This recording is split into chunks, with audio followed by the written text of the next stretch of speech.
आदरणीय प्रधानमंत्री जी, आदरणीय राज्यपाल महोदय,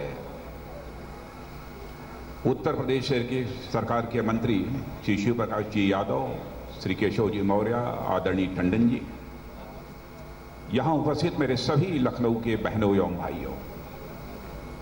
भाइयों, मैं प्रधानमंत्री जी के प्रति सबसे पहले आभार व्यक्त करना चाहता हूं कि हमारे प्रधानमंत्री जी ने इस बार विजयदशमी के पावन पर्व पर उत्तर प्रदेश की राजधानी लखनऊ में मौजूद रहने का जो फैसला किया है, उसके लिए मैं बार बार उनके प्रति आभार व्यक्त करता हूं।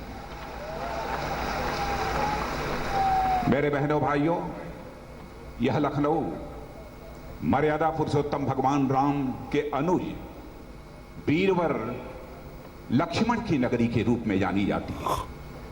यह लखनऊ मिली जुली हिंदुस्तानी तहजीब, मिली जुली भारतीय संस्कृति की एक जीती जागती मिसाल है। यह लखनऊ आदरणीय अटल बिहारी वाजपेयी जी की कर्म भूमि है। यह लखनऊ मेरा संसदीय निर्वाचन क्षेत्र है, मेरा घर है। इसलिए मैं एक बार अपनी तरफ से भी, आप सभी बहनों भाइयों की तरफ से आदरणीय प्रधानमंत्री जी का हार्दिक अभिनंदन करता हूं, उनका मैं स्वागत करता हूं। बहनों भाइयों, इसलिए भी मैं प्रधानमंत्री जी का स्वागत करना चाहता हूं, शिखर पर जो होलसेल भ्रष्टाचार व्याप्त था, उस होलसेल भ्रष्टाचार को शिखर पर समाप्त करने में कामयाबी यदि किसी ने हासिल की है तो हमारे आदरणीय प्रधानमंत्री श्री नरेंद्र भाई मोदी जी ने कामयाबी हासिल की है। इसलिए आपका मैं स्वागत करना चाहता हूं। प्रधानमंत्री जी, इसलिए भी आपका मैं स्वागत करना चाहता हूं कि आजाद भारत के इतिहास में पहली बार अंतर्राष्ट्रीय जगत में आपने भारत का मस्तक ऊंचा करने का काम किया है। इसलिए आपका स्वागत करना चाहता हूं। प्रधानमंत्री जी, इसलिए भी आपका मैं स्वागत करना चाहता हूं कि आपने सारी दुनिया को यह संदेश देने में कामयाबी हासिल की है कि अब हमारा यह भारत, यह कमजोर भारत नहीं रहा है, बल्कि हमारा भारत अब यह दमदार भारत बन गया है। इसलिए मैं आपका अभिनंदन करना चाहता हूं।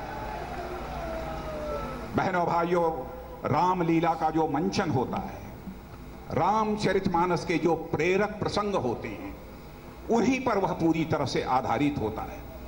लेकिन रामचरितमानस के प्रेरक प्रसंगों में एक महत्वपूर्ण प्रसंग जिसे मैं मानता हूं, और उससे हम इस नतीजे पर पहुंचते हैं कि कोई व्यक्ति धनवान होने के कारण बड़ा नहीं बन सकता है, कोई व्यक्ति बलवान होने के कारण बड़ा नहीं बन सकता है, कोई व्यक्ति ज्ञानवान होने के कारण बड़ा नहीं बन सकता है।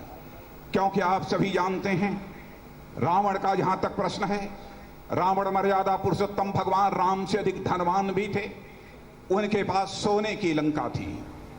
रावण मर्यादा पुरुषोत्तम भगवान राम से बलवान भी थे, क्योंकि उन्होंने मृत्यु पर विजय प्राप्त की थी।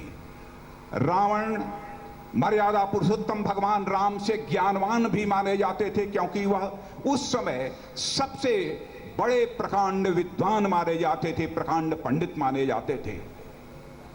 जो रावण मर्यादा पुरुषोत्तम भगवान राम से धनवान भी थे, बलवान भी थे, ज्ञानवान भी थे, आज उनकी पूजा नहीं होती है, बल्कि पूजा हम उस मर्यादा पुरुषोत्तम भगवान राम की करते हैं जिन्होंने अपने जीवन में मर्यादाओं का पालन किया है।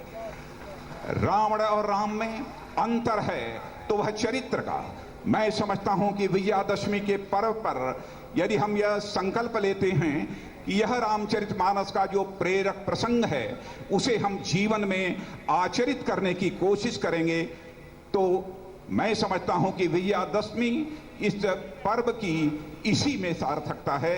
इन्हीं शब्दों के साथ पुनः अपनी तरफ से एवं आप सभी बहनों भाइयों की तरफ से आदरणीय प्रधानमंत्री जी का अभिनंदन स्वागत करते हुए अपना निवेदन समाप्त करना। बहुत आभार गृहमंत्री महोदय। आपने जो